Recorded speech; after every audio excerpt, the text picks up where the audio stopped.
պետք է անել, որ ընտրություններին առնվազն ընտրելու իրավունք ունեցողների 70%-ը մասնակցի։ Միայն այս 70%-ի արդյունքում է հնարավոր բերել չեզոքացնել պետական ռեսուրսի, պետական լծակների դոմինանտությունը։ Եթե այդ մնաս այս ընտրողների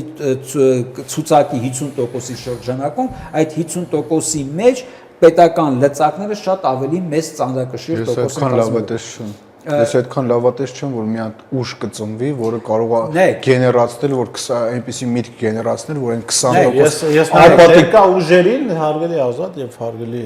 ներկա ուժերին անդիմադիր դաշտում իրենք Եվրամիությունից արևմուտքից եկածող սպառնալիքներին մատերի արանքով են ան որում կան ուժեր, որոնք ուզում են գնալ համոզել Եվրամիությանը, որ իրենք կարող են ծառայել Եվրամիության հավաքական արևմուտքին ավելի լավ, քան Նիկոլ Փաշինյանը եւ